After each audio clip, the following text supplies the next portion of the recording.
A paz do Senhor, boa tarde, tudo bem? Mais um encontro na página Mulheres com Espada, mais uma tarde de testemunho. Marca, compartilha essa live, marca uma amiga, um amigo que precisa ouvir esse testemunho. Deus seja louvado nessa tarde. Está conosco já Renata, a paz do Senhor, Rosilene, Nadája, a paz do Senhor a todos que já se encontram aqui conosco. Raquel, a paz. Eu quero pedir perdão, né, da live de quarta-feira, mas a conexão caiu, né? Seria uma live de testemunho, mas a pastora convidada, ela não conseguiu, né, entrar, um problema lá no telefone dela, ela não conseguiu entrar e aí nós não conseguimos gravar o testemunho dela, e aí a live acabou sendo finalizada sem eu encerrar, né? Quero pedir perdão, mas não foi culpa minha. Foi o próprio Instagram, né, que acabou cortando a live de quarta-feira, tá bom? Mas hoje nós nos encontramos aqui para mais uma tarde de testemunho. Aprove ao Senhor. Hoje vai estar testemunhando a segunda parte do testemunho a missionária Mislene Alves. Ela vai estar contando a segunda parte do testemunho dela. Tem a primeira parte, tá aqui na página do projeto, só depois você procurar, e também todos os testemunhos que aqui estão nesta página também se encontram na nossa página lá no YouTube, ok? Vamos orar nessa tarde, amém? Todos nós precisamos de oração, né? Eu, a minha casa, precisamos e necessitamos de oração. Então vamos orar. Deus, te louvamos nessa tarde. Tudo pertence ao Senhor, tudo colabora, Senhor, para o teu reino, para a tua vontade.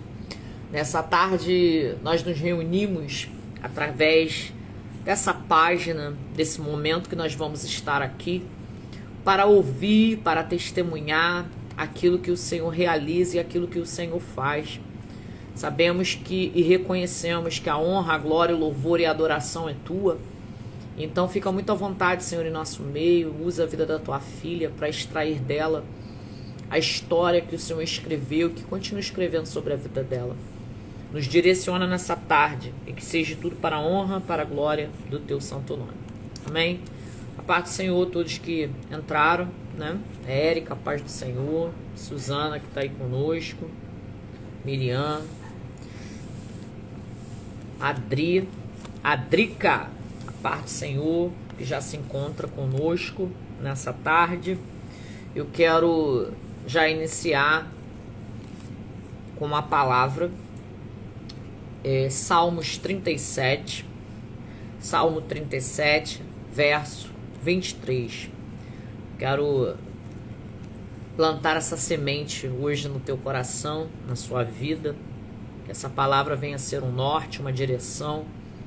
Seja uma palavra de alimento, de edificação para a tua vida. Amém? Que diz assim: o Senhor firma os passos do homem bom, e no seu caminho se compraz. Se cair, não ficará prostrado, porque o Senhor o segura pela mão. Fui moço, e já agora sou velho. Porém, jamais vi um justo desamparado, nem sua descendência mendigar o pão. É sempre compassivo e empresta, e a sua descendência será uma bênção. 27. Aparta-te do mal e fazei o bem, e será perpétuo a tua morada. Ô glória, louvado seja o nome do nosso Deus, né? É o Senhor que firma os nossos passos. É o Senhor que firma a nossa caminhada. É o Senhor que nos dá direção. É o Senhor que segura na nossa mão e fala: vem filha, vem filho. Sou o teu Deus. Sou o Deus que estou contigo. Sou o Deus que estou te contemplando. Sou o Deus que te guardo, que te protejo. Eu sou o Senhor da tua vida. E ele diz que mesmo que você caia, mesmo que muitas das vezes a gente se desvie do caminho, ele é um Deus que não nos deixará prostrado. Por quê? Através da mão dele, ele te levanta. O Senhor te levantará. Aqueles que buscam a dependência no Senhor, aqueles que o reconhecem e sabem que precisa, ele estende a mão dele está estendida para aquele que o adora em espírito e em verdade. E ele diz, né? O salmista que fala: um dia eu fui moço, hoje eu sou velho, né? Uma maturidade, ele chegou numa maturidade. E aí ele diz assim, dentro da experiência dele: porém jamais eu vi um justo desamparado, nem a sua descendência mendigar um pão. A tua descendência não vai mendigar. A tua descendência vai colher e vai receber o melhor dessa terra. Mas isso vai depender de mim e de você. Qual é o nosso posicionamento hoje? Você mãe, você pai, você tio, você avó. Qual é o teu posicionamento, mulher e homem, hoje, diante do Senhor? O teu posicionamento vai dizer quem você será mais tarde. Como será a tua descendência? Como serão os teus descendentes? É hoje, teu posicionamento hoje diante do teu Deus é que vai virar essa chave de descendência, de herdeiros, da herança, da linhagem da família, a geologia da família. É o teu posicionamento hoje. Amém? Eu já quero convidar aqui a missionária Mislene. Hoje ela tá... Eu quero deixar ela bem à vontade. Minha história escreveu Jesus.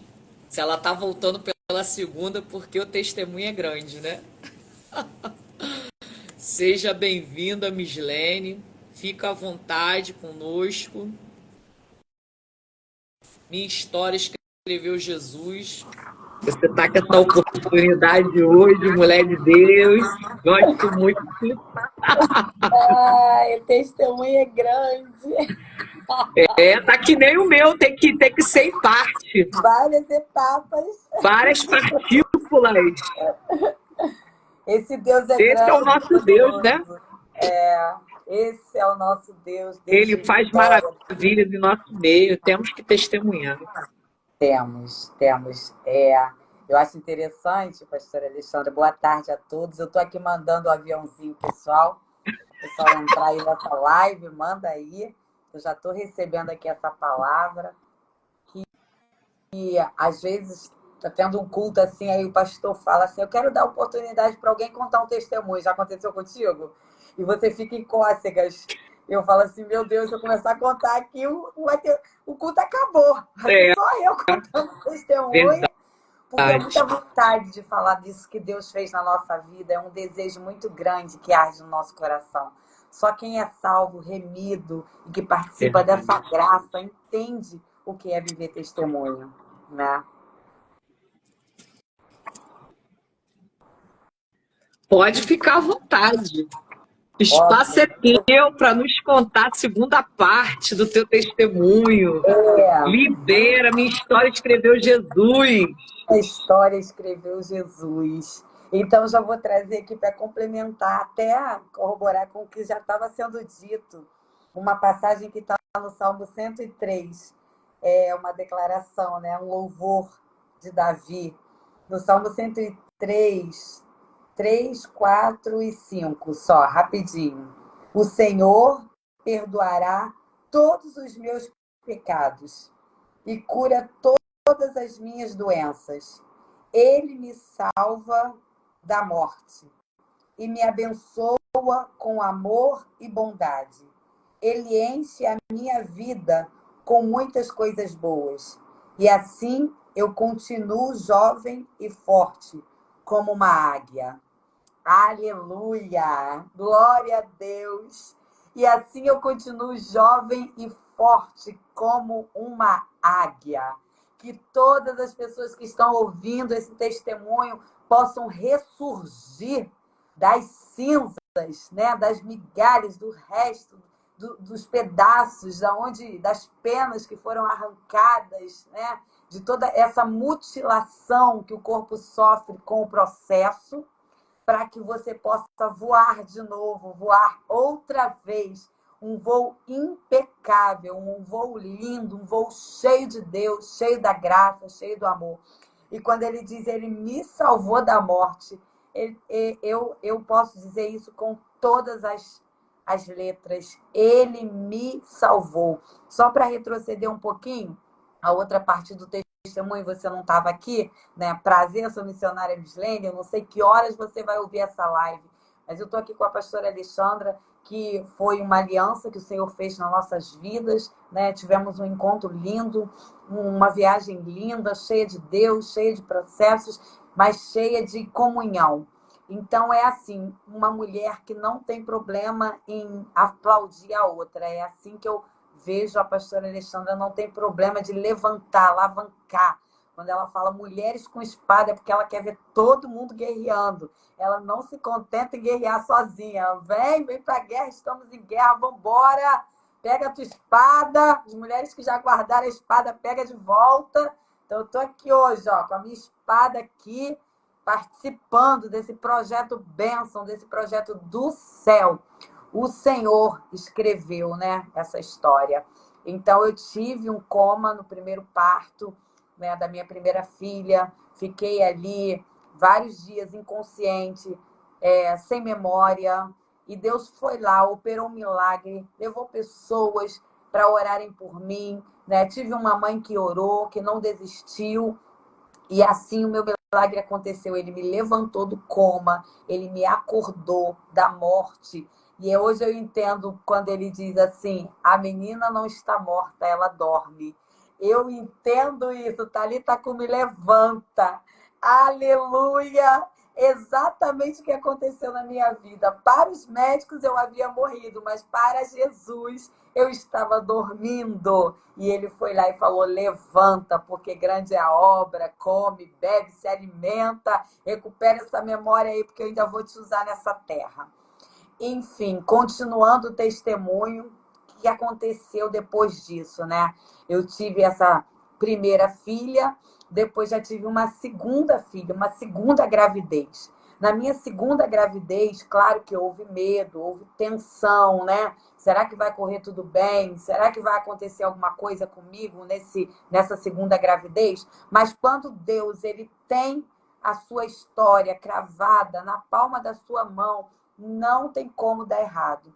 Eu tive a segunda filha, o parto foi uma bênção, ela nasceu saudável, eu saudável, e logo, enfim, eu comecei a voltar para casa, né, depois da alta, e voltei para uma vida que eu achava que seria natural e normal, mas como eu estava muito tempo afastada da presença do Senhor, né? Eu tinha tido um casamento que não tinha tido bênção de pai e mãe, eu saí revoltada, saí fugida de casa, engravidei mesmo, e fui fazendo as coisas, atropelando tudo aquilo que eu queria fazer.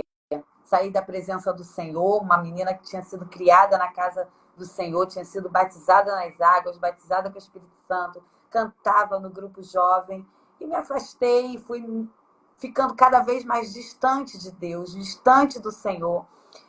E nesse casamento com essas duas meninas, eu vivi coisas e momentos muito bons, mas momentos muito difíceis também. Momentos que me deixaram assim, eu cheguei a contar, né, que tive uma paralisia nos 2 joelhos, fiquei anos sem andar, tive depressão.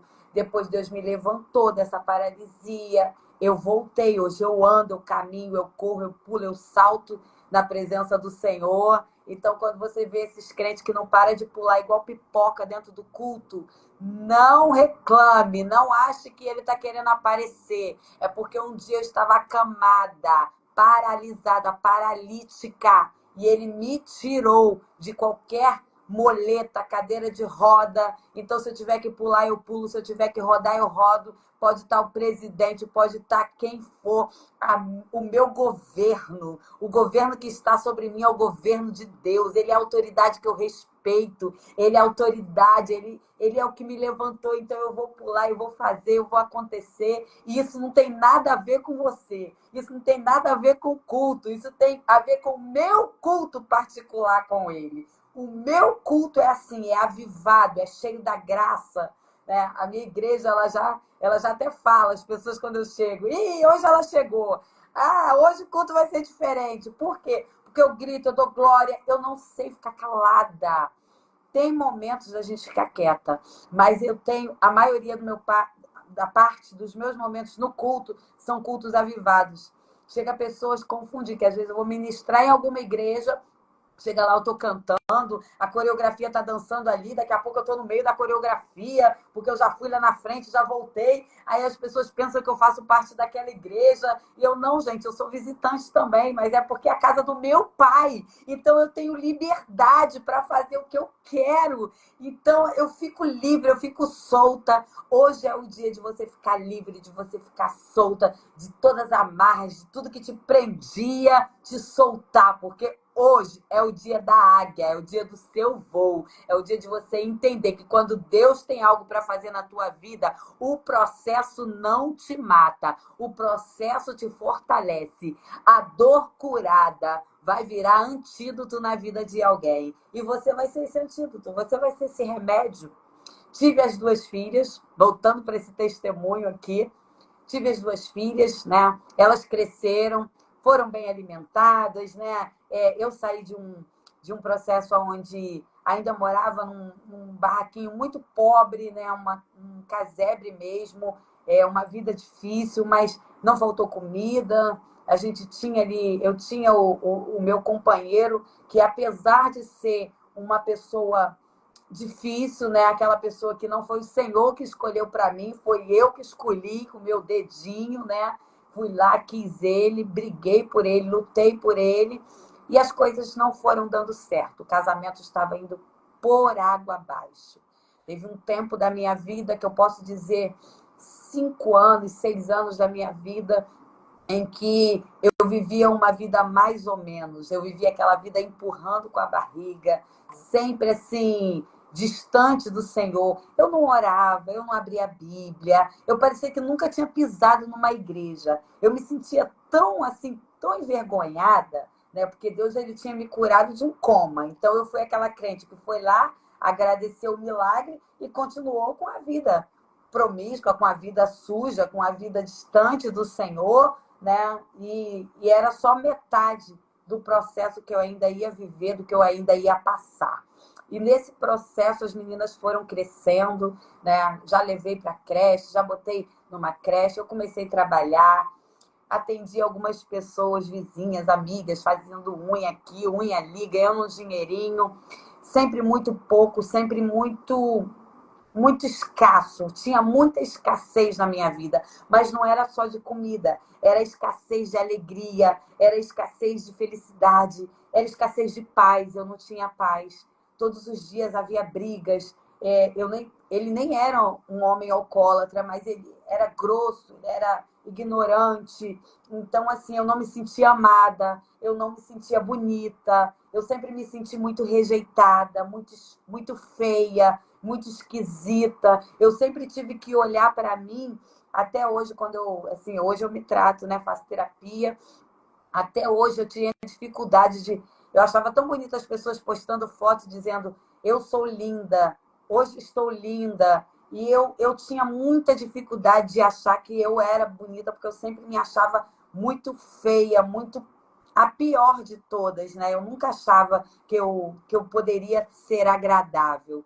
Então, o casamento ele foi indo por água abaixo, estava cada vez pior, né? Ele muito agressivo com as crianças, sempre retrucando, batendo nas crianças, uma criação assim que eu não concordava, sofria muito, porque eu nunca apanhei do meu pai, eu nunca apanhei da minha mãe. Na minha casa era sempre assim, o respeito, aquele olhar que você olha com respeito, né? Já entende o que seu pai e sua mãe estão querendo dizer. Então, eu nunca levei, né, uma surra. E quando eu via minhas meninas apanhando muito, né, ficando roxa nas pernas, sendo machucadas, porque havia dentro dele, né, processos, dores de abandono, um homem que foi criado em orfanato, um homem que foi abandonado por pai e mãe. Então, muitos processos que ele viveu. Então, ele revoltado, né? Ele tinha que jogar essa revolta em alguém. Ele tinha que jogar essa raiva da vida, né? Das pessoas, do que aconteceu com ele em alguém. Então, muitas coisas aconteceram dentro daquele orfanato. Passou fome, levou choque, foi espancado. E a gente dá aquilo que a gente recebe, aquilo que a gente tem. E isso é muito real. Enquanto você não se curar, você vai sair por aí machucando pessoas, magoando pessoas, fazendo pessoas sofrerem. Mas quando Deus puxar você de volta para esse lugar aqui, vem para cá que eu quero consertar a tua vida, vem para cá que eu quero moldar você como vaso precioso. Então eu não sei, né, assim, o tamanho das dores que ele viveu, o que ele passou. Eu só sei que foi uma vida de sofrimento, foi uma vida muito difícil. E aí as meninas vivendo aquilo, aquele choro, aquela dor, sempre havia um pânico. Quando estava perto dele chegar, parecia que, né, o monstro ia chegar. Então a gente ficava vendo se estava tudo no lugar dentro de casa, se não tinha alguma coisa mal feita, porque parecia que tinha um olhar procurando alguma coisa para ter gritos, ter briga, ter empurrões, ter de tudo. E aí, umas 2 vezes, passando já quase 10 anos de relacionamento, umas 2 vezes eu tentei me separar por causa dessas violências domésticas, por causa de tudo isso. E aí ele começou a mostrar um lado assim mais desequilibrado. Uma vez ele pegou uma faca para cortar a borracha do botijão de gás, porque ele ia explodir a casa comigo e as meninas dentro. Então eu vivi coisas assim com ele enlouquecedoras, assim, de você. Eu perdi o meu equilíbrio, eu já não sabia o que era realidade, o que era ilusão, o que era real, o que era mentira. E aí, no outro dia, ele chegava com frutas, com coisas, com presente. É aquela vida tóxica, que você um dia está bem, no outro dia, né? Um dia te machuca, e no outro dia passa mel para você achar que está tudo certo, que está tudo bem. E eu tenho certeza, pastora Alexandra, que tem mulheres aqui vivendo isso, sabe? Que um dia apanha e passa uma maquiagem, no outro dia ele chega com uma florzinha, com um presente e diz que está tudo bem, me perdoa. E você vai vivendo uma vida de machucados, não só no corpo, mas na alma. Você vai se tornando uma pessoa ferida, né? Então, não viva esse processo, peça ajuda, peça alguém para falar, para te ajudar. Não viva isso calada. Eu tinha muito medo de falar sobre isso. Eu tinha muito medo de contar o que acontecia na minha vida. Então, ninguém sabia o que acontecia dentro do meu lar. Ninguém sabia o que acontecia, porque eu queria mostrar para as pessoas que eu tinha uma família que estava tudo ótimo, que minhas filhas estavam bem, que eu estava bem. Mas era tudo mentira, era tudo ilusão, era tudo que Satanás queria, que eu fingisse que estava tudo bem. Então, se você vive uma vida fingindo que está tudo certo, fingindo que está tudo bem, saiba que Satanás tem grande influência sobre isso. Ele quer que você continue com essa máscara. Ele quer que você continue com esse sorriso sem graça. Ele quer que você continue nessa vida apagada. Então, não coloque a sua vida como uma fantasia, como um teatro. Eu vivendo esses dias de muita dor. Certa feita eu estava um dia assim que eu não estava querendo mais, suportando viver isso. E sabendo de muitas traições, fui muito traída, muito traída. Sabendo de muitas traições, eu comecei a me deparar em um certo momento da minha vida em que eu não me valorizava mais. E eu só começava a querer botar as coisas dentro de casa no lugar. Eu queria uma casa arrumadinha, eu queria filhas bem cuidadas, mas eu não cuidava de mim, eu não olhava para mim, eu não fazia unha, eu não fazia o cabelo, né? Então, assim, ele começou a me trair com outras mulheres e eu começando a perceber aquilo, vendo aquilo, cada vez me diminuindo mais, cada vez me colocando nesse lugar de que eu não valho nada, eu não sou bonita, né? Ele não me quer. Então, assim, eu fui ficando doente por dentro. Eu fui ficando doente a tal ponto que tinha dia que eu não queria me levantar, tinha dia que eu não queria fazer nada, mas eu sabia que eu precisava trabalhar. Eu sabia que eu precisava ter as coisas para minhas meninas. Eu sempre lutei por elas. Então, quando eu não me amava mais, eu olhava para minhas filhas e falava: pelo menos eu amo as minhas filhas e eu tenho o amor delas também. Depois de muitas traições, essas meninas já estavam bem grandinhas. Elas já estavam com 10, 11 anos. E a gente, às vezes, fingia ter uma família normal. Saía de manhã, ia para a praia, eu, ele e as duas crianças. Ou saía para uma feira. E parecia ter momentos que eram momentos estáveis, que parecia que estava tudo bem. Só que quando a gente voltava para casa, não estava tudo bem. A gente voltava para casa para uma vida infeliz, para uma vida triste, para uma vida amargurada, para uma vida sem esperança, para uma vida sem sonhos, para uma vida sem projetos. Era tão estranho que parecia que nada saía do lugar. Quanto mais eu trabalhava, mais eu via que a minha vida estava em ruína. Quanto mais eu lutava, mais eu via que estava sendo infeliz. Chegou um tempo onde eu comecei a aceitar a ir para bailes com ele. Eu ia para bailes funk e eu ficava ali. Às vezes eu bebia e às vezes eu estava ali no meio daquele baile e pensando que estava assim, tá tudo certo, tá tudo bem, mas não estava tudo bem, né? Às vezes aconteciam coisas até dentro desses bailes mesmo que é até ruim falar, né? Assim, de ver ele com outra pessoa dentro daquele ambiente e eu estar ali me prostrando a isso, né? Vivendo a isso.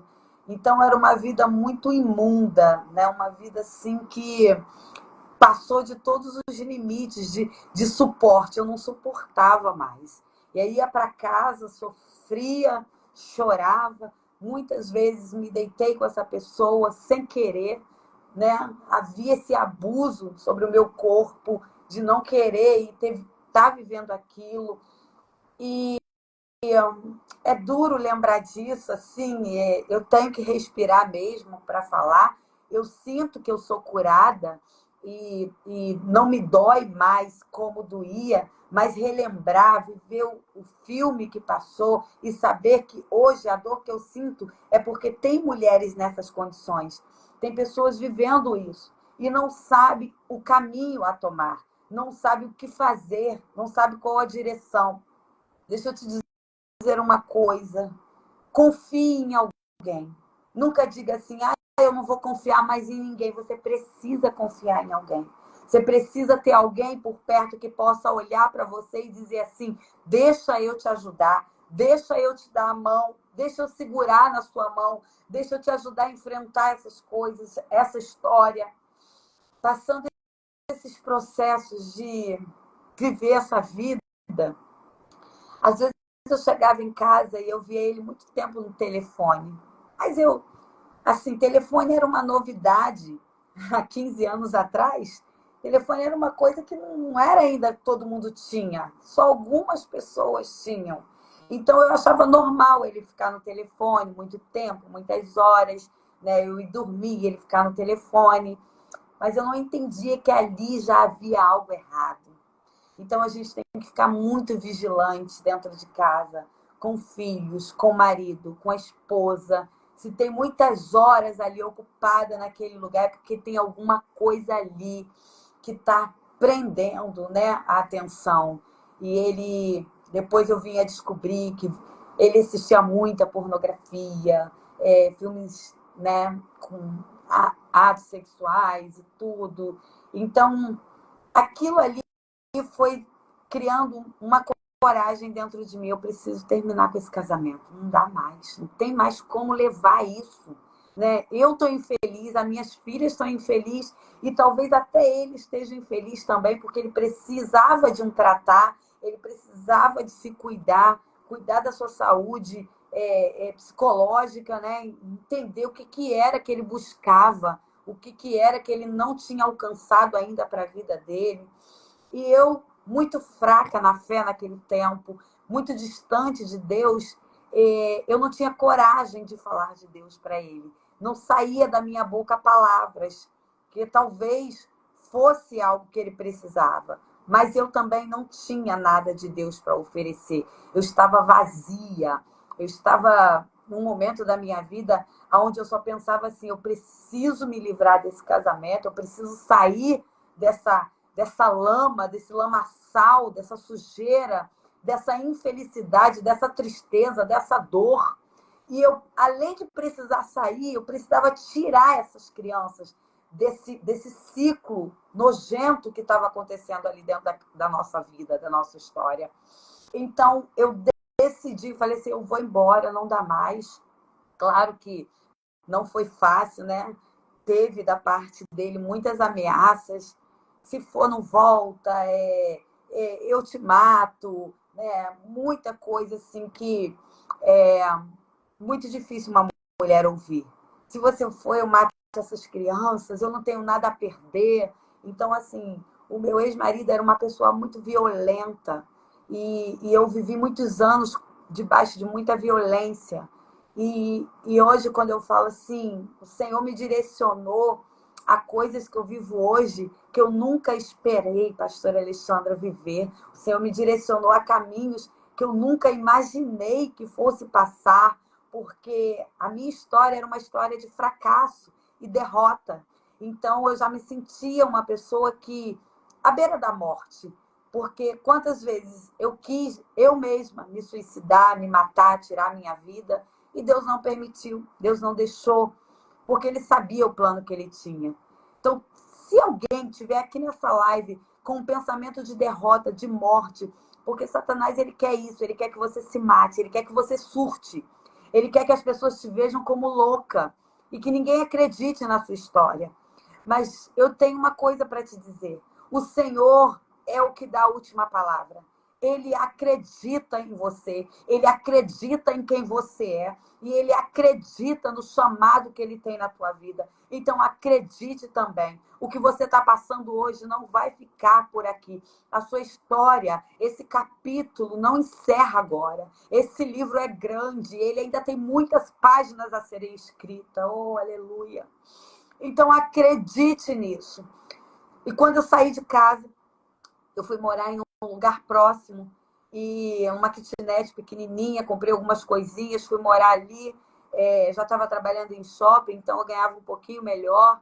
E aí ficou aquela coisa, né, das crianças ficarem final de semana comigo, aí um final de semana com ele, e assim a gente ia, foram passando uns 2 meses, uns 3 meses, ele sempre me cercando, sempre procurando, né, ameaçando, e eu, quando estava com elas, assim, a gente ia numa praia, ia numa lanchonete, numa pizzaria, e tentando levar a vida. Só que só Deus sabe o que acontecia dentro de mim. O medo, o tremor. Às vezes a gente eu não dormia à noite, eu tinha medo dele chegar lá, ou incendiar a casa, ou me esfaquear, ou esfaquear elas. Eu tinha medo de que eu pudesse estar andando na rua e ele me dar um tiro. Eu era apavorada. Eu vivia em pânico, porque foram tantas ameaças que o teu psicológico já não funciona mais normal. Você acha que tem alguém te seguindo o tempo todo, você acha que vai ser envenenada, tudo passa pela tua cabeça. Então, momentos de terror. E as meninas vinham de lá, elas não vinham bem. Elas olhavam e falavam assim: mãe, até quando a gente vai ficar assim, né? Mãe, por que a gente está vivendo assim, ali e aqui? Porque eu não tinha coragem de não deixar elas irem, com medo de uma repressão. Porque para mim, se eu falasse para eles, elas não vão mais. Ele vinha ou então elas poderiam ir e não voltar mais para mim. Eu tinha medo deles fazer alguma coisa com elas enquanto estivesse lá com elas, porque eram duas crianças, 11 anos, 12 anos, são duas meninas inseguras, com medo, que cresceram também cheias de traumas. Mas enquanto ele estava lá, ele até tratava elas bem, porque ele queria também que elas voltassem. E ele queria também que eu voltasse. Então ele fingia, né, estar tudo bem. E não estava. Enfim, essas meninas chegaram a um momento da vida. Eu tenho que dizer isso aqui para vocês. E eu falo isso aqui com temor no coração. Um dia, esse pai, ele, num surto psicótico, abusou da filha mais nova. Ele abusou da filha de 11 anos. Numa dessas idas e vindas, ele não finalizou, mas fez tudo o que tinha que ser feito. Num desses filmes pornográficos que ele via, foi ensinando, foi falando. Só que eu sempre perguntava quando ela chegava se estava tudo bem. E naquela volta, eu senti que a minha filha mais nova estava muito calada, tensa, dura. E ela falou assim: eu tenho que te contar uma coisa, mãe. Meu pai fez isso, isso e isso. Para não entrar em detalhes. E quando ela contou que tinha sido abusada, na mesma hora, assim, eu perdi o chão. Ficou como se fosse um buraco negro na minha frente. Eu só queria morrer e não ter deixado ela passar por isso. Eu não queria ter ouvido da boca dela o que eu ouvi, né? Foi um processo muito difícil. E aí, na mesma hora que vem a fúria, vem a raiva, né? Vem o ódio, também vem muita dor. Eu abracei, ela chorou, e eu falei: a gente vai tomar providências. Você tem coragem de falar isso na delegacia? Eu tenho. E a gente foi viver esse processo de ir para a delegacia, de dar testemunho disso, testemunhar. Ela teria que repetir aquilo várias vezes, com aquelas pessoas duvidando, porque num processo de divórcio eles acham que os filhos inventam coisas. Então ela teve que repetir, aquilo foi muito doloroso para ela. Teve uma hora que eu vi ela batendo na mesa assim com as duas mãos e falando: eu não estou mentindo, aconteceu. E eu falei: meu Deus, como minha filha está sofrendo. A gente saiu dali e o delegado que ouviu, eu não fui na delegacia da mulher, eu fui numa delegacia comum. Ele falou assim: você sabe que a gente ouve histórias todos os dias e a gente tem que investigar muito bem, porque uma história maldita, ela pode acabar com a vida de alguém e essa pessoa nunca mais se recuperar. Então era como se ele estivesse dizendo para mim: a gente pode prender ele e isso tudo ser uma mentira, uma ilusão. Então vai acontecer uma investigação para a gente. Você vai abrir o processo, você vai registrar aqui a ocorrência e ele vai ser chamado. E ele foi chamado. E ele foi chamado. E quando ele foi chamado e ele foi liberado, porque não houve flagrantes. Então eu tinha um monstro à solta que poderia me matar a qualquer momento. Medida protetiva para quem tem problemas de surtos não quer dizer nada. Você precisa ter medida protetiva, mas às vezes há um grau tão forte que ela não vai resolver o teu problema. A medida protetiva que me salvou foi a medida protetiva do céu. Foi os anjos que o Senhor colocou ao meu redor e ao redor daquelas crianças. E quando eu voltei para casa, que eu soube que ele tinha sido liberado, eu pensei, agora, a gente tem que fugir, se esconder. O que vai acontecer com a nossa vida, com a minha vida, com a vida dessas crianças? Eu morava em uma área que era Melícia. E eu conhecia porque eu tinha sido nascida e criada ali. E na minha fúria, na minha raiva, no meu momento mais agressivo, eu pensei, eu vou procurar esses homens. E eu não queria mandar fazer nada. Eu queria fazer alguma coisa. Nessa época eu comprei uma arma de fogo. E quando eu comprei uma arma de fogo na mão desses milicianos dessa comunidade, eu arquitetei dentro da minha mente que eu ia dar um tiro nesse homem. Eu arquitetei dentro da minha mente que para eu viver e minhas filhas viverem, ele precisava estar morto. Porque senão nós não teríamos mais vida.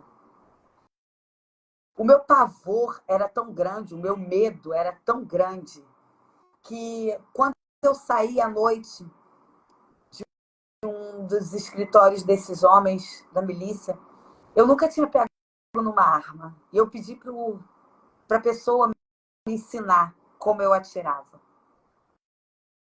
E aí eu saí dali, botei um casaco de moletom grande, grosso, e guardei aquela arma. E saí dentro daquela comunidade cega, tendo a certeza que naquela noite eu não iria dormir, eu ia ficar à estreita ali, daquela casa.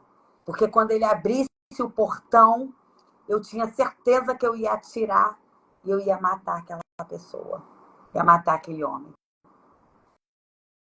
Quando eu estava indo em uma das ruas, eu encontrei um irmão meu, o meu irmão que nasceu logo depois de mim.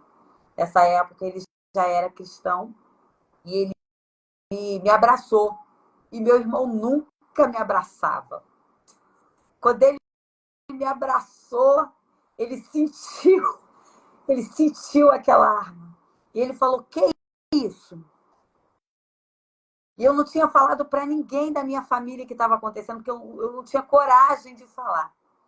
E eu falei assim, eu vou matar fulano, vou matar esse meu ex-marido.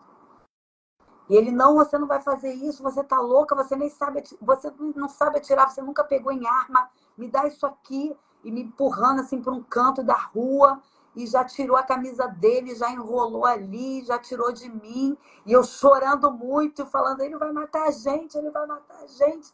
Ele, calma, calma, fica calma. E aí me segurou ali por um tempo, e aí a gente conversou, ele me deu uma água, me levou para dentro de casa e falou, para com isso. Você vai fazer o seguinte, você pega a bolsa, pega as meninas e sai daqui da comunidade. Vai para a casa de uma amiga, vai para algum lugar. Eu não tinha para onde ir. Eu não tinha amiga. Os meus parentes eram dali. Eu não tinha para onde recorrer. Eu estava aprisionada dentro de uma situação. Então, eu liguei para uma amiga do trabalho, que ela falou assim, eu sei para onde você vai. E ela me levou para uma casa de um certo cliente que era do salão e que essa casa não estava alugada, estava vazia. E eu cheguei lá com essas duas meninas e fiquei por ali num tempo com muito medo, porque nenhum lugar era seguro. Quando você está em pânico, nenhum lugar seguro, nenhum lugar serve. Nesse processo de me esconder, eu tirei as meninas da escola. Eu precisei tirar elas, porque não tinha como elas irem para a escola. Eu tinha alguém que estava pronto para fazer uma maldade comigo e com elas. Saiu elas da escola, saiu eu do trabalho. Vai eu lá viver de comidas que levavam, quentinha que levavam. Uma conhecida do trabalho, do salão, falou assim, não, fica aqui com esses alimentos. Chegou lá com alguns alimentos, eu fazia, mas vivendo escondida, dentro de uma casa escondida, sem ter vida, sem poder abrir a porta. Qualquer barulho, assustava essas crianças. Qualquer barulho assustava minhas filhas. Qualquer barulho ela se agarrava comigo. É ele, mãe, tá vindo. Um desespero. Minha filha foi ficando com o olhar deprimido, com o olhar cinza, sem vida. A outra filha, ela se calou e ela, como se tivesse perdido a voz, ela não conseguia falar. Ela ficava o tempo todo ali quietinha, calada, olhando aquela situação e não entendendo o que estava acontecendo. Após 6 meses de investigação, de muitas idas e vindas, eles apreenderam o computador dele. No computador deles, eles acharam muita coisa. Filmes, sexo com crianças, pedofilia, prostituição. E aí ele foi chamado. E aí, dentro de tudo que ela tinha relatado, encaixou muito certo com as horas que ele botou o filme para ela ver, encaixou muito certo. E aí eles também pegaram um lençol que tinha o orgasmo dele, né, o esperma, nesse lençol. E aí teve os exames para ver se era dele.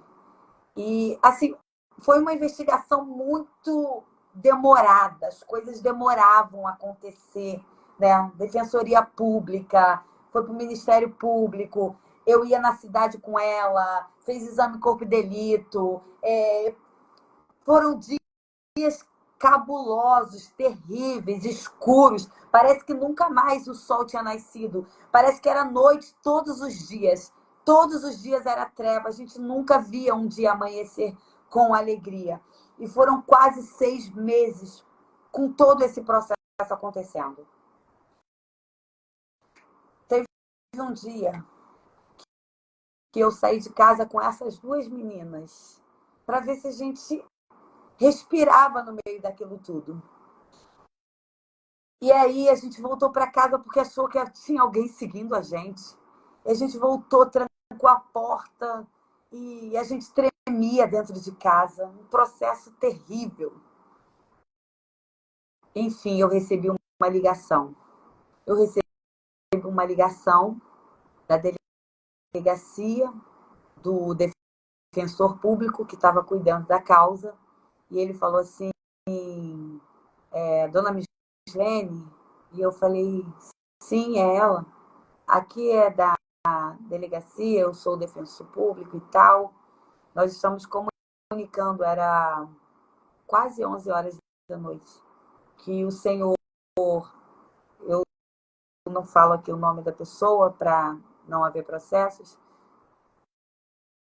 pessoa X, né, foi condenado, foi preso, né, foi condenado. E a sentença foi de 18 anos. E agora você pode ficar tranquila, ele já está preso. Eu só chorava, eu só chorava, eu só chorava, eu só chorava. Abracei minhas filhas e chorava com elas e dizia para elas, o inferno passou, o inferno passou, o inferno passou, o inferno passou. E minhas filhas também abraçadas comigo. Numa dessas, eu fui visitar minha mãe, né, depois de muito tempo sem voltar naquela comunidade. Fui visitar minha mãe, abracei minha mãe. Foi o primeiro ano novo que eu tive um pouco de alegria depois desses anos todos. Eu conheci meu marido atual, hoje, em uma virada de ano, em uma festa na casa de uns amigos.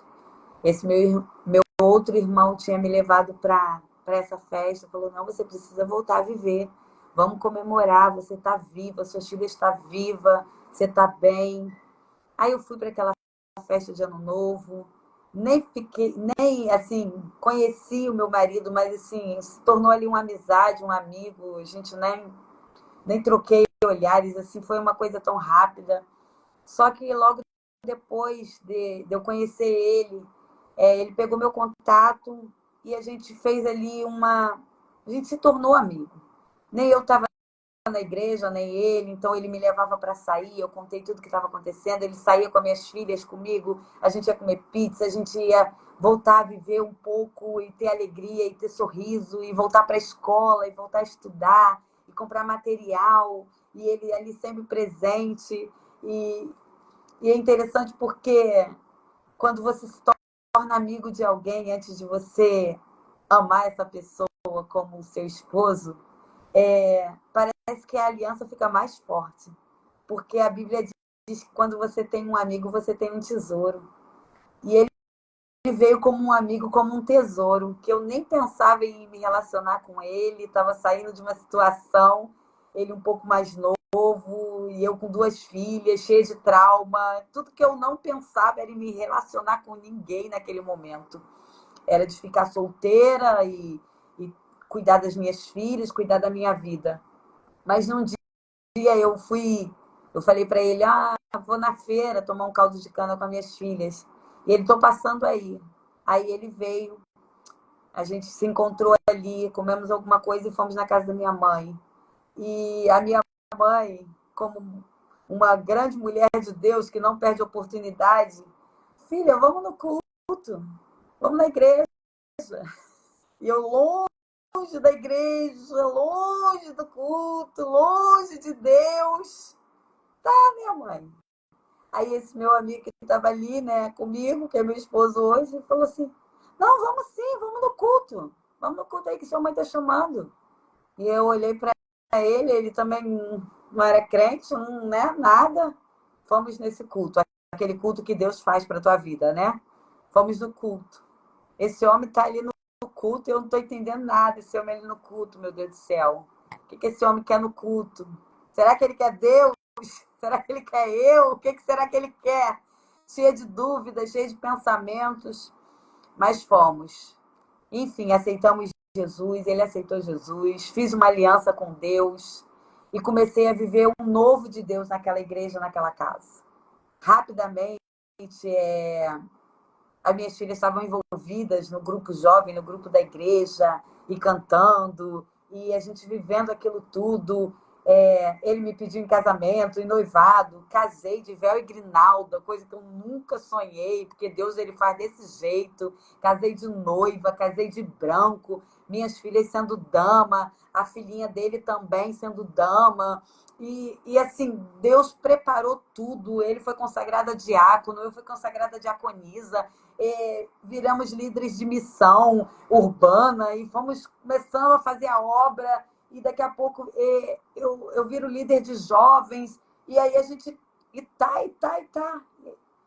E passam-se 5 anos num culto do fogo, do manto, onde Deus desce na terra, um mistério forte, né? Os jovens cantando, a minha filha louvando, levita, já assim, tocada por Deus, com feridas saradas, curadas, a gente ministrando, eu pregando. Ela vem na minha direção, cheia de Deus. Sai, larga o microfone e vem na minha direção. Mãe, a gente precisa ir no presídio visitar meu pai e perdoar ele. Minha querida, as pessoas não sabem o que é perdão, não, pastor Alexandre. As pessoas acham que sabem o que é perdão. Nós saímos daquele culto e eu pensei assim, ela vai esquecer. Imagina se eu vou lá abraçar aquele homem, perdoar. Meu perdão tá perdoado, né? Deixa ele lá, né? Perdoado. Aquele perdão mentiroso, falso, que não tem nada de Deus. Ela insistiu. Se a gente não perdoar meu pai, a gente não vai para o céu. O que a gente está fazendo na igreja? Lá vai eu fazer carteirinha. Lá vai eu para a fila de presídio com essas meninas. Lá vai eu com elas duas. 5 da manhã, lá em Bangu. Deus prepara tudo. Deus vai preparar tudo para a tua vida. Deus vai preparar tudo para o teu ministério, para o teu crescimento. Quando a gente chega naquele presídio, aquele homem quase passa mal. De preto ele fica branco. Ele não está entendendo nada. O que a gente está fazendo ali? Mas ele abraça elas. Ele abraça e chora, e chora, e chora, e chora.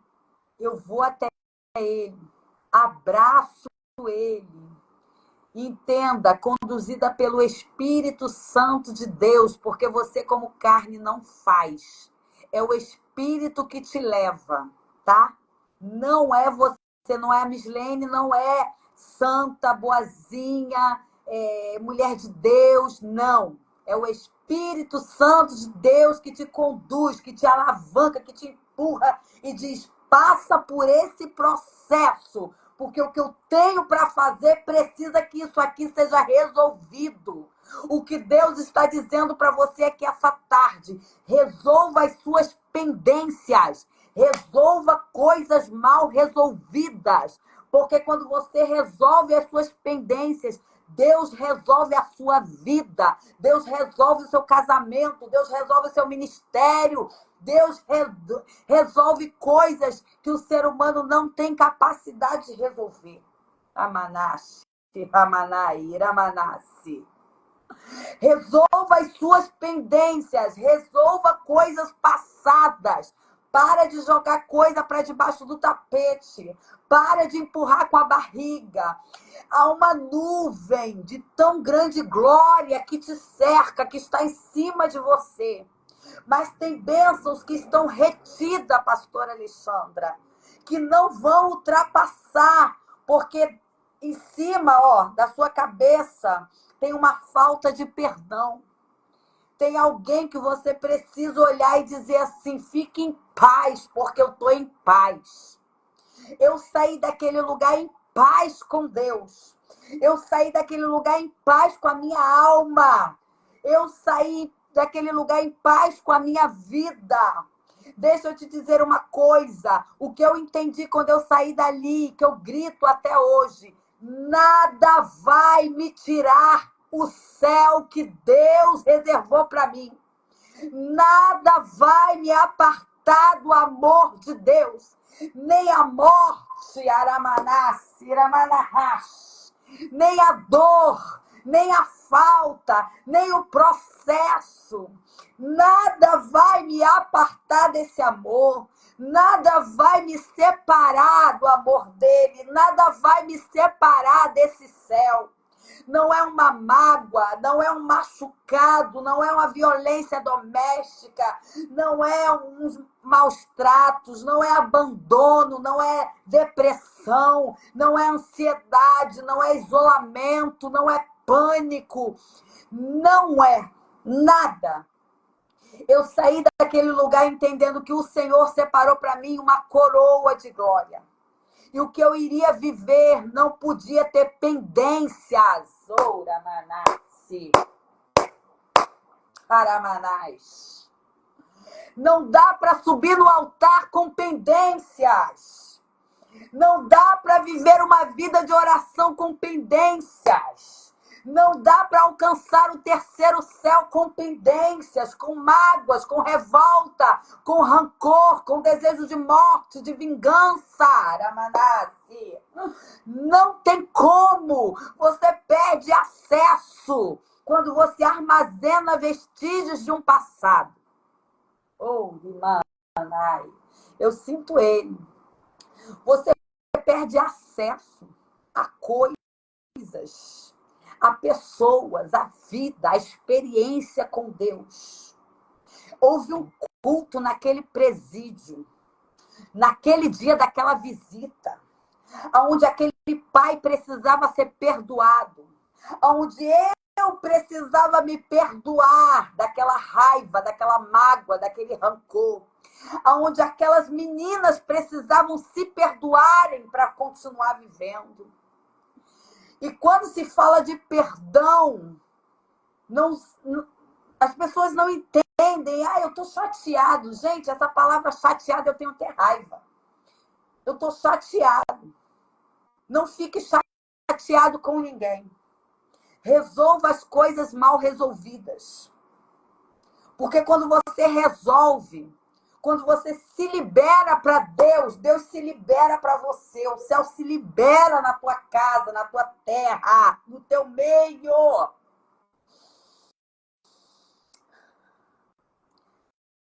Saímos daquele lugar, entendendo que algo novo estava para acontecer na minha história, na história daquelas crianças.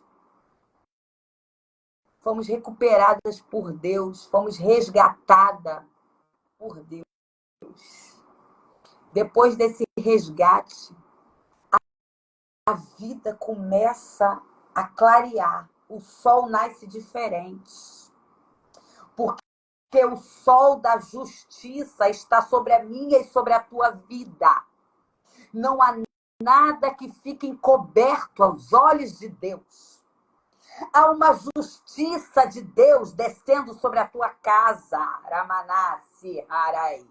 Há uma justiça de Deus. Você não precisa se vingar. Você não precisa se defender. Você não precisa abrir a boca. Há um justo juiz, Aramanás, que cuida das tuas pendências, que cuida das tuas causas, que cuida das suas dores, que cuida das suas enfermidades.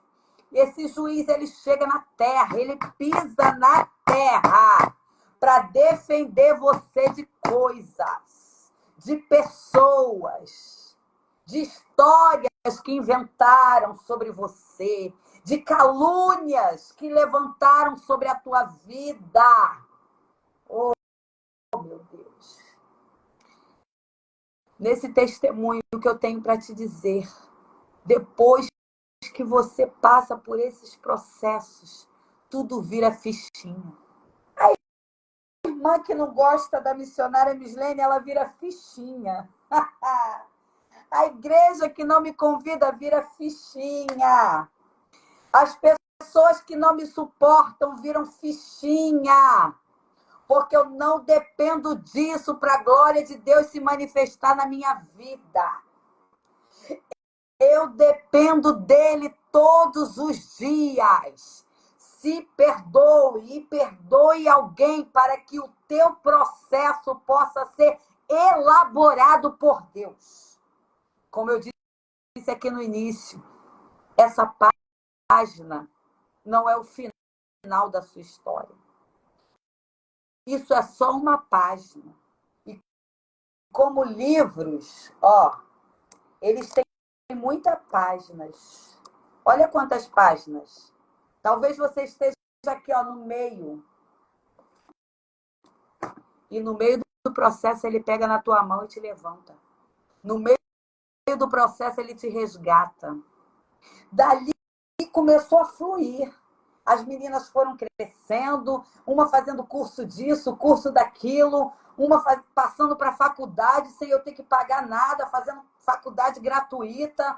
Aí faz a primeira faculdade, passa na faculdade, a outra faz curso de uma coisa e de outra, passa. Elas começam a ter currículos cheios, elas começam a ser engajadas por Deus. Deus começa a alavancar o meu ministério. Deus começa a me levar a lugares, a ter experiências. Eu passo a ter um processo de vida de renúncia.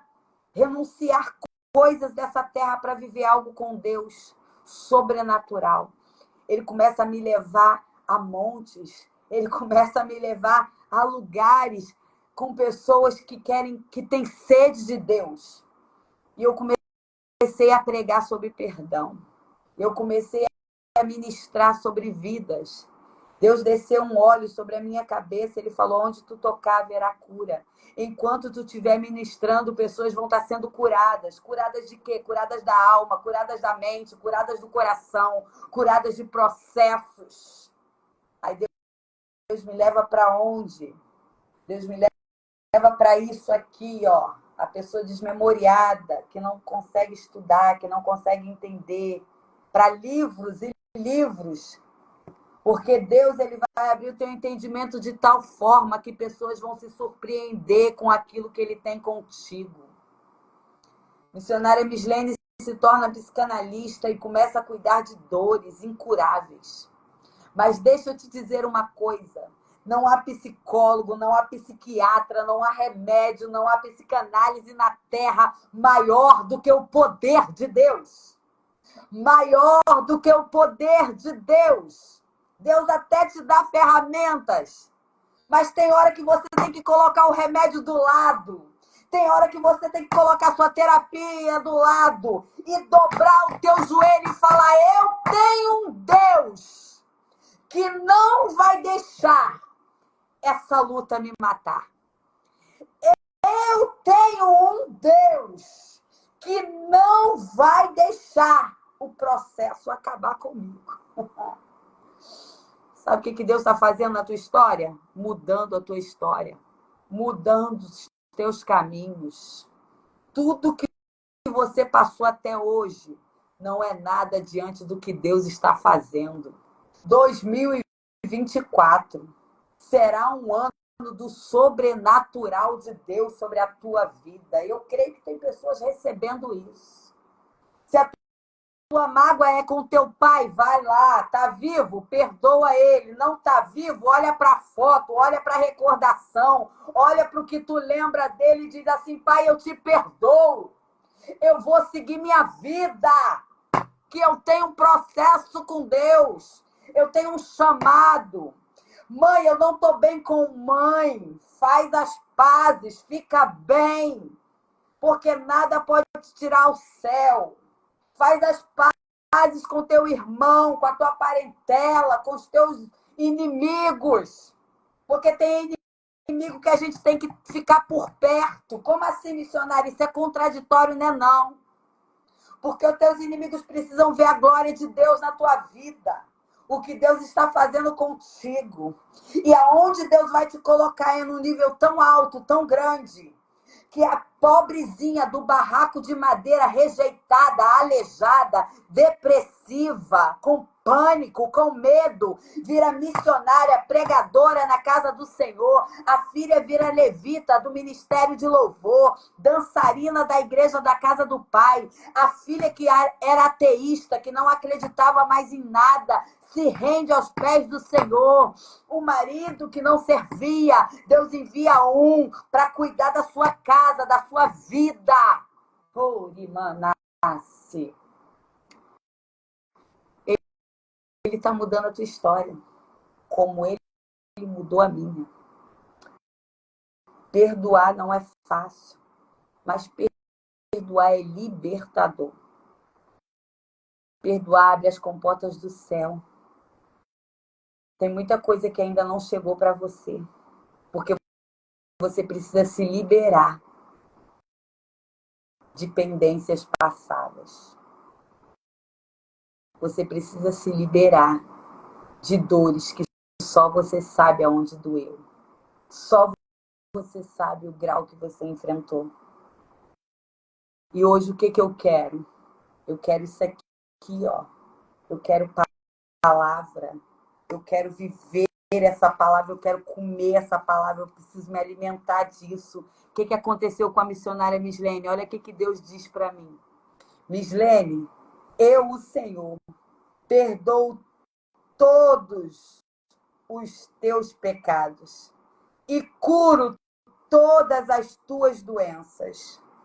Ele me salva da morte, aleluia, e me abençoa com amor e bondade.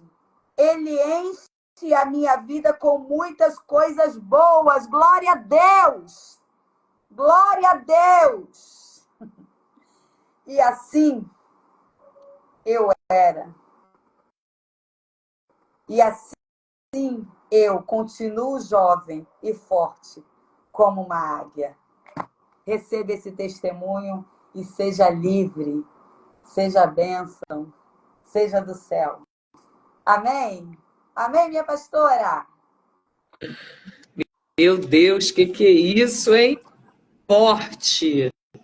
Um dia você estava num cativeiro. Só saiu dele através do perdão. Eita. Você e suas filhas. Sim. E começou primeiro pela filha. pela filha. Exatamente isso. O perdão, ele é isso, é o entender aquilo que eu preciso fazer, independente da minha dor, independente daquilo que me fizeram. Sim. Né? Ontem eu estava até fazendo a minha unha com a manicure, né? E nós estávamos conversando sobre esse tema do perdão, e isso ainda foi, né, conversa para o quarto de guerra. Porque as pessoas acham que perdão é só eu chegar lá, me perdoa, tá bom? Em nome de Jesus, acabou e vai embora. Tem pessoas que te pedem perdão, mas não falam nenhum motivo. Não sabe nem o que está falando. Gente, o perdão ele tem que vir da alma, ele tem que vir de dentro. Sim. E o Senhor, ele sabe quando a gente está sendo sincero e quando a gente está sendo um personagem. Sim. E o perdão ele é tão libertador que ele abre acessos, ele abre caminho, ele transforma vidas. Você começa a acessar aquilo que não estava acessível. Glória. Enquanto não se resolve pendência, não vê glória de Deus. Enquanto não resolve pendência, não tem a nuvem. Enquanto não resolve pendência, não tem a mão. Não tem maná, não tem providência, não tem direção, não tem proteção, entendeu? Então as pessoas precisam resolver isso. Eu estava falando disso ontem também. As pessoas acham que só reconhecer a Cristo ou aceitar a Cristo, estender a mão, passar pelo batismo, passar a frequentar uma igreja é o suficiente. Não é.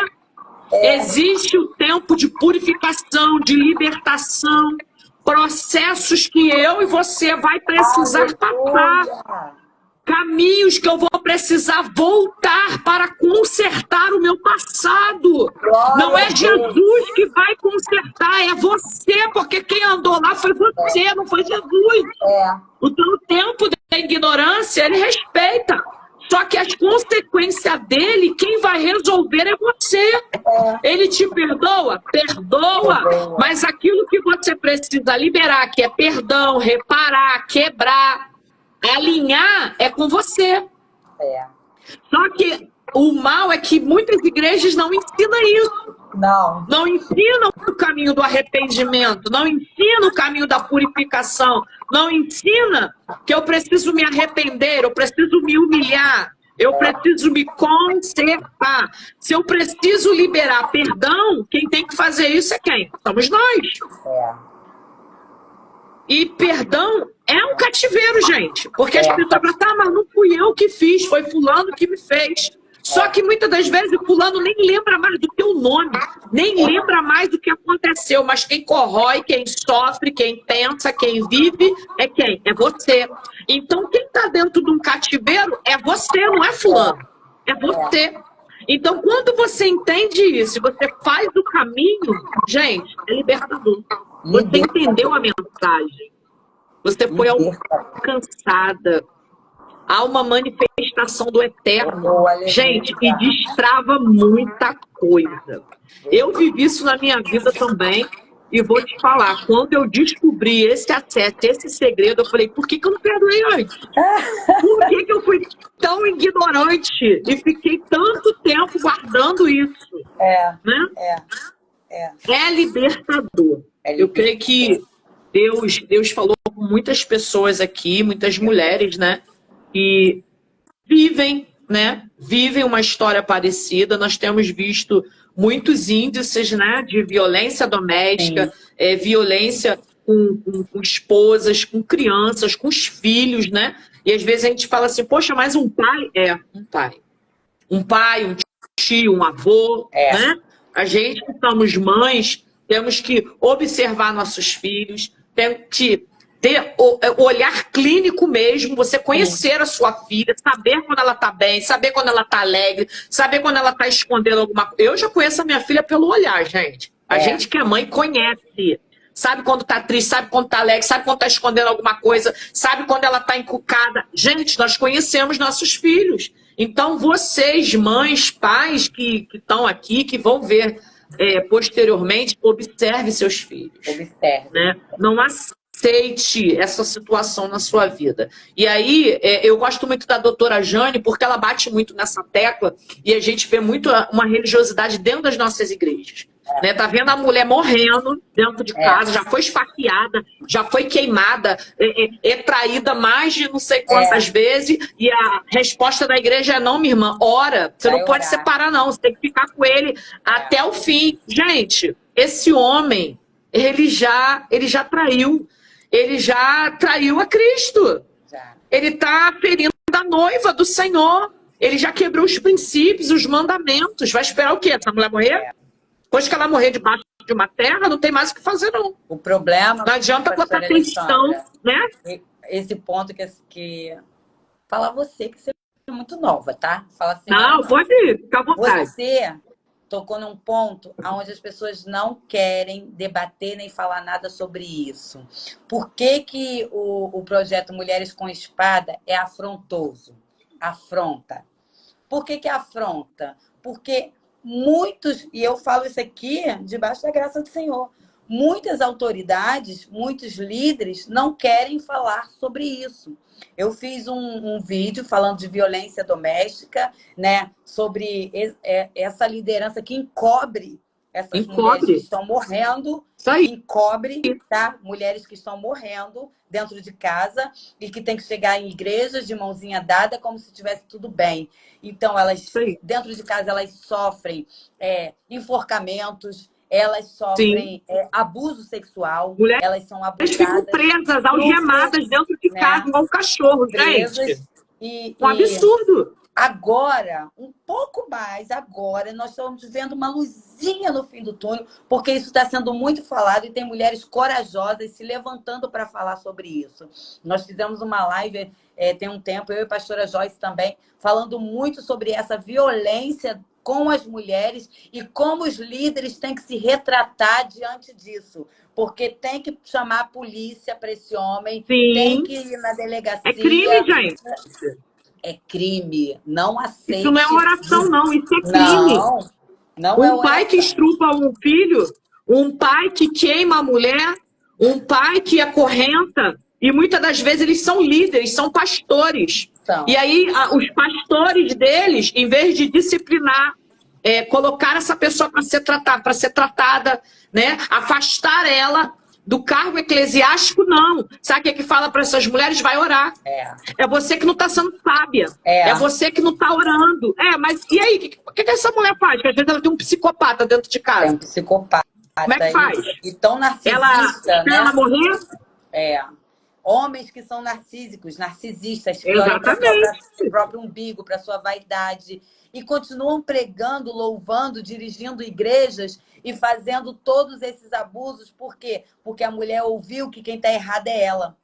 Quem está falhando, tem que ser submissa. De Deus é ela. Tem que ser submissa. Tem que ser submissa. Gente, submissão se a gente for falar... não é sobre isso. Nossa, se for falar de submissão aqui, vai meia dúzia preso, porque com violência não dá, gente. Com violência não dá, gente. Como é que é isso? Aonde está escrito isso? A gente vê isso. Eu atendo várias mulheres também com esses casos, coisas até piores, bizarras. E a maioria deles são pastores de igreja, líderes de igreja, né? Dentro de casa. O negócio fica complicado, é agressão, é palavrão, e queima a mulher, e trai a mulher. Até atos homossexuais, e a mulher tem que ficar calada, porque se ela falar, ela não é sábia, ela não está edificando, ela não está cuidando do lar, não está cuidando dos... vai expor o líder. Gente, que mundo que nós estamos... Até onde a gente vai parar com isso? Que mundo é esse que essas mulheres se permitem viver, sabe? Porque, assim, falando de um caso X aqui, que a mulher estava no hospital, ela tinha levado uma pancada na cabeça, estava com a cabeça enfaixada, e quem estava lá era a filha acompanhando, porque o seu diviníssimo tinha que ministrar, ele ia pregar. Então, assim, sai de casa, bateu na mulher, a mulher foi parar no hospital, e sabe o que ela disse para a filha no hospital? Não comenta nada com ninguém, não. Eu não posso destruir o ministério do seu pai. Negligente. Gente, perante o céu. E perante o céu não tem mais autoridade. Não tem mais legitimação. Está ferindo a noiva, está ferindo os princípios. Está ferindo. Não tem como. A Bíblia diz, maridos, cuidar de suas esposas, como Cristo ama a igreja. Amar a sua esposa. Agora, do jeito que a gente está vendo, mulher, desperta, acorda para a vida. Paz. É isso aí, Josilene. Acorda. Segue em paz, vive a tua vida em paz, porque Deus Acorda, ele te dá carta branca, ele te dá aval. Já falaram para mim, pastora, que eu aplaudo o divórcio. Gente, eu não aplaudo o divórcio. Era isso que eu ia falar aqui agora. Eu sou contra quem vai ver posteriormente, quem vai ver posteriormente, ou quem está vendo, vai falar assim, elas estão apoiando o divórcio. Não, gente, não é sobre isso. É sobre violência, é sobre crime. Maridos cometendo crime. E também tem mulher também, tá? Tem mulher também que faz. Taca água fervendo no marido, esfaqueia o marido, fecha a casa, liga o gás para... Gente, também tem mulher que é terrível. Não é só o homem, não. Tem mulher também. Tem os dois lados. E não só de homem e mulher, mas de filhos também. Filhos que destroem a vida dos seus pais, né? Viram usuários, né? Querem botar a mulher dentro de casa, querem botar homem dentro de casa. Então, assim, a gente está falando de violência. Então, assim, não é que eu aplaudo o divórcio, não. Eu não aplaudo a violência. Então, exatamente. Se tiver violência, minha querida, se você viesse tratar comigo na minha clínica, eu não vou falar para você orar. Eu não vou conseguir ter isso. Eu vou falar, primeiro você vai fazer a denúncia, vai dar parte dessa pessoa, vai pedir uma medida protetiva. Porque é o primeiro sobre isso. A lei da terra. É sobre isso. Isso. Meu Deus. Exatamente isso. E aí, é o que a Rosângela tá falando aí também. A igreja, ela precisa quebrar isso, a religiosidade, esse tabu, esse véu que ainda está sobre a igreja, tá? A gente, né, eu, você, creio outras irmãs que estão aqui, que ministram, que tá sempre indo em várias igrejas. Gente, a gente vê isso de perto. Chega a ser algo assim que a gente fala assim, surreal. Parece que o entendimento, o ensino não chegou naquelas igrejas, porque a gente olha assim e fala assim, nossa, ainda tá arcaico, a mente ainda tá muito engessada. E a gente fala assim, meu Deus, como é que é isso? Fala. Muito como é que flui um negócio desse? Como é que eu posso falar que o meu ministério é de cuidar de famílias, restauração de famílias, se a minha, que eu tô no altar, não está restaurada? Não. Tá doente. Eu não tenho autoridade, gente. Eu tô doente. É muita gente doente querendo cuidar de outros doentes. O que é que vai fluir aí? Qual é a unção que vai fluir de cura? Não vai. Pessoas mais doentes. É o que a gente está vendo. Muitas pessoas doentes, né? Muita gente doente. Querendo cuidar de outros que estão precisando de atenção, de cuidado, né? Tá um negócio complicado.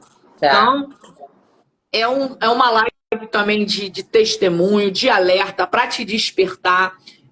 Quando algo muito importante que você falou sobre você sempre procurar e confiar em alguém, né? Aí tem alguém que botou assim, mas eu só confio em Deus. Claro, a gente só confia em Deus, mas confiando em Deus e orando ao Senhor, pedindo a direção dele, ele vai te direcionar alguém para te ajudar. Sim, quando a gente pede, né? Porque tem coisas que aqui na Terra, Deus vai usar pessoas para ser ponte, para ser acesso, alguém para estender a mão para você, alguém que vai te ajudar na caminhada, alguém que vai te dar coragem, vai te dar bons conselhos da parte do Senhor. Ainda existe pessoas sérias ainda direcionadas por Deus. O problema é que a gente... Sim. Só que o problema é que a gente não consulta a Deus sobre esse assunto. A gente fala com todo mundo, a gente posta em rede social, a gente fica, ó céu, ó vida, ninguém me ajuda, ninguém me liga, ninguém me procura, fica contando a vida para todo mundo. Gente, ou conta pra terapia ou conta pra Deus, gente.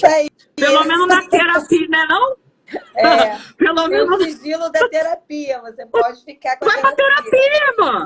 Vai pra terapia, paga lá e fica lá falando. Pelo menos tá recebendo tratamento. Agora, fica falando, né? Fica falando pra gente que não vai edificar, não vai te levantar, não vai te ajudar, pelo contrário, vai continuar espalhando, Gente, fermentando, gente né? que tem uma vida toda enrolada, tá pior que você, e você quer ir lá e pedir Exatamente. ajuda? Não tem como. Exatamente. Não vai dar Então, certo. é pensar um pouco, usar a sabedoria, né? Trazer o entendimento daquilo que é preciso, daquilo que se deve fazer e daquilo que é correto. Então, nessa tarde, eu agradeço, né, pela rica oportunidade de você estar aqui, de aceitar, de prontidão. Separou um espaço, né, na tua agenda lotada. Separei mesmo. Eu sei como é que é. Eu também. Minha vida é toda em agenda, porque senão às vezes eu esqueço. E tem que ser assim, né? É Tem que ser. organização. A gente tem que ser organizada. Mulheres do reino, né? Louvado seja Deus pela Aí, sua vida, que muito Deus bom. fortaleça também para continuar com esse Amém. projeto de guerra, porque só quem Aí, lida com as batalhas espirituais, que vive o mundo espiritual, nem sabe me que nós fala. passamos. Até para fazer uma live, a gente É sofre, a gente batalha. vive guerra, vive batalhas. Sim, Porque a gente não vai é fácil, desligar não. aqui, mas muitas pessoas vão alcançar essa live. Pessoas Sim, que não têm sim. coragem nem de clicar um comentário para ninguém perceber que ela teve ali. Porque é um Sim, tá medo, sabe, espiando. muito grande, né? Mas que Deus Verdade. alcance essas vidas, que Deus alcance Amém. mais e derrame mais ainda sobre ti, porque esse Sim, projeto é lindo, é do céu, tenho sim. certeza É de disso, Deus. né? É É de de Deus. Deus, né? As mulheres Tá que aqui espalham é de Deus. esse momento de live é dele, porque eu mesma não gosto muito dessa exposição, eu sempre falo isso. Mas é o Senhor que deu esse direcionamento. O Senhor, ele falou assim: eu quero testemunho. Pega essas mulheres, o que eu escrevi, o que eu fiz na vida delas, e grava isso, envia isso, porque eu quero que as pessoas me conheçam, as pessoas sejam alcançadas e que elas creiam que eu, Senhor, faço, Aleluia. eu opero, eu realizo. Tem Aleluia. pessoas que não acreditam mais no poder de Deus. É. Quando você fala do poder de Deus, as pessoas riem. Fala que você tá maluca, tá inventando, ou tá combinado com alguém. E não é, gente. Não é. É Deus puro. Eu tô aqui, Mislene tá aqui, cada mulher que passa aqui, você que tá aí do outro lado, quantas Deus. coisas você tem para se lembrar e dar glória para o Senhor. Eu já, olha, eu tive que numerar aqui no meu caderno, já passou de 30. Experiência, testemunho, milagre, gente, é muita coisa com Deus. Muita coisa. Para dizer que ele não faz, que ele não existe, me desculpa. Dá licença. Ele é real. Ele é real. Ele é. Para nós dois estarmos aqui, ele é real. Ele é muito real. Ele é muito real. Maravilha, muito. maravilha. Amém? Eu sei que você começou orando, lendo palavra, então eu vou orar também, tá? Rapidinho. Pode orar, pode orar. Pai, eu quero te dar graças por essa tarde tão abençoada e tão cheia da tua presença.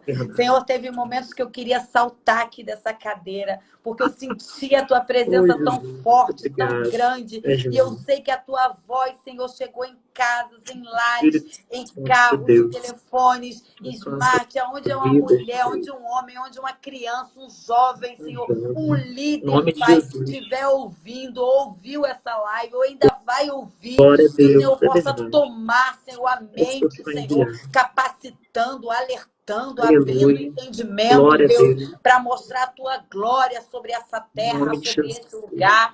Senhor, alcança essas mulheres feridas, esses jovens, essas crianças abusadas, Senhor, homens também abusados, homens feridos.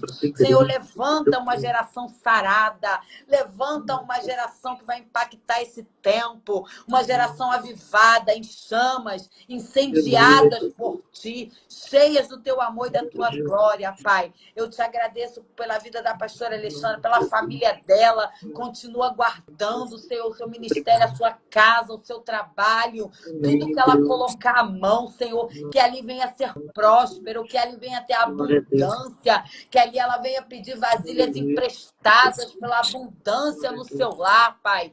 Ah, Deus querido, muito obrigado, Senhor, porque eu sei, Senhor, que essa tarde mexeu na estrutura de pessoas e mexeu com o inferno também, porque nós estamos aqui para sacudir o inferno, para balançar, Senhor, essas cadeias, para tirar, Senhor, toda algema, toda prisão, todo cativeiro, Senhor, como o Senhor me libertou um dia, Pai. Liberta pessoas que passaram por aqui, liberta mulheres, liberta, Senhor, a humanidade, o teu povo, para fazer o teu querer e a tua vontade, Jesus.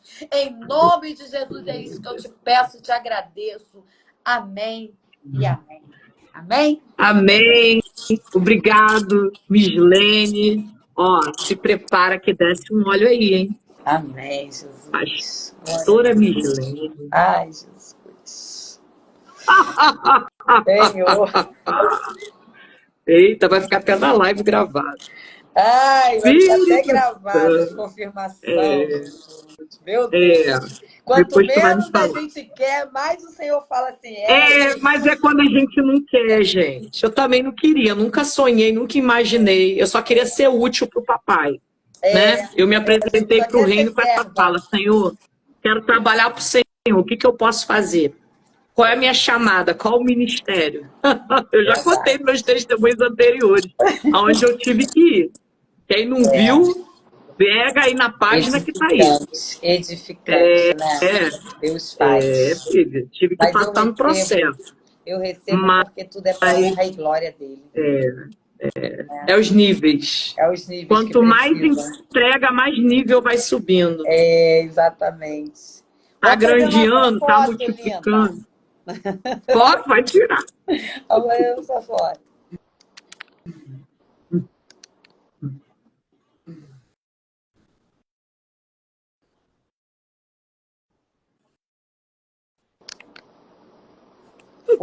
Foi. Que tarde, meu Deus. Amém. Muito grata. Obrigado, Mislene. Muito a cada obrigada. irmã, né, irmão que esteve aqui conosco, que está sempre conosco. Beijo no coração de vocês. Tenham aí um ótimo final de semana. Estamos juntos. Amém. Amém? Próximos testemunhos. Fica ligados aí na página do projeto. Shalom, shalom. Deus abençoe vocês.